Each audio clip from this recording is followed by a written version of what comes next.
अमीर ननद की गरीब भाभी। रीना एक मध्यम परिवार की लड़की थी, लेकिन उसकी भाभी शिवानी एक बड़े घर की बेटी। शिवानी की शादी अभिषेक से लव मैरिज थी। अरे भाभी, ये कितना अच्छा सूट पहना है आपने। काश ऐसा मैं भी पहन पाती। अरे क्यों नहीं रीना, वैसे भी तुम्हारा और मेरा नाम तो एक ही है, जब मन करे पहन लेना। भाभी, आपको आपके पापा ने कितने अच्छे कपड़े गहने दिए हैं। मैं उनकी इकलौती बेटी जो हूँ, बेटी तो मैं भी इकलौती हूँ, लेकिन क्या करे, पापा है नहीं। पता नहीं कैसे होगी मेरी शादी। तभी वहाँ शिवानी की सास आ जाती है। अरे क्यों नहीं करेगा भाई तेरी शादी धूमधाम से, आखिर जिम्मेदारी है तरस की। और वो दिन भी आ जाता है जब रीना की शादी तय हो जाती है। अभिषेक, क्या हुआ? आप इतनी परेशान तो कभी नहीं दिखे।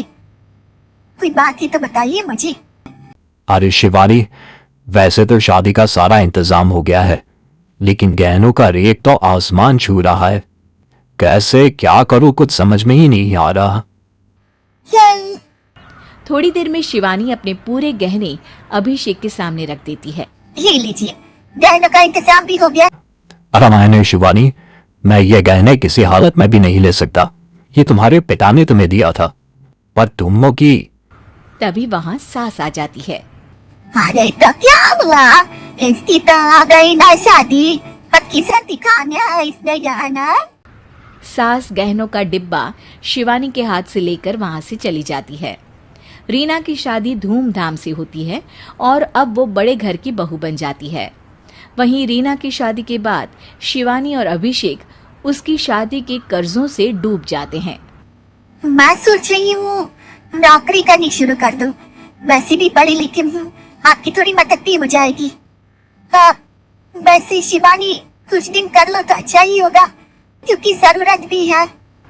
अब शिवानी भी नौकरी करने लगती है और घर खर्चे में अभिषेक का हाथ बटाती है।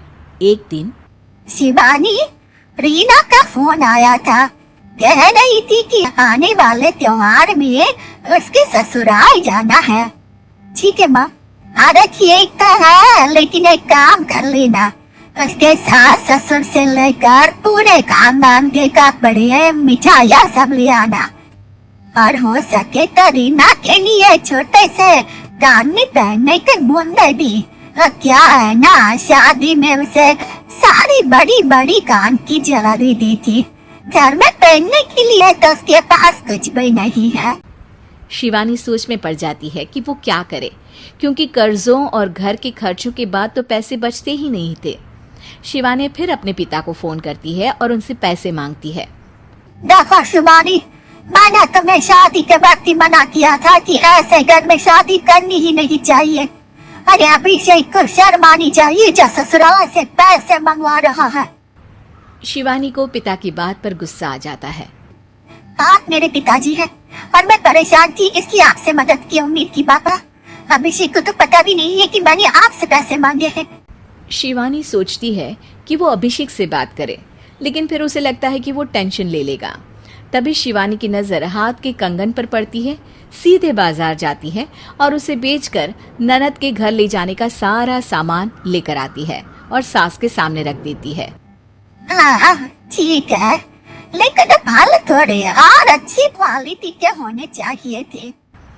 शिवानी कुछ नहीं कहती, वहां से चली जाती है। एक दिन शिवानी, रीना का फोन आया था, बहुत रो रही थी। क्यों माँ, क्या हुआ? सच्ची तो है ना उसकी ससुराल में? अरे तुमने तो उसकी नाती का अपराधी। मैंने क्या कर दिया माँ? कह रही थी कि बड़े घर की बहू है भाभी, जब कपड़े दिए वह ब्रांडेड भी नहीं थे। तुम तो जानती है ना उन लोगों का पहनावा कितना अच्छा है। तू तो मेरी बेटी का भला कभी सोचती नहीं। आए भगवान, अरे बड़ा घर की बहू इसी बात की जलन है ना तुझे, लेकिन याद रख मेरी बेटी का सोचने के लिए भगवान है। तुम लोग कभी इसका बुरा नहीं कर पाओगे। अब शिवानी के मन में सवाल था कि क्या ईश्वर सिर्फ रीना के साथ है, उसके साथ नहीं। लेकिन उसे सुकून था कि वो अभिषेक के साथ उसकी जिम्मेदारियों को निभाने में बराबरी की हकदार है। शिवानी वहां से चली जाती है। वो सास से कुछ नहीं कहती, क्योंकि अमीर घर की बहू बनकर रीना को भले ही सुकून ना हो, लेकिन गरीब घर की बहू बनकर शिवानी खुश है।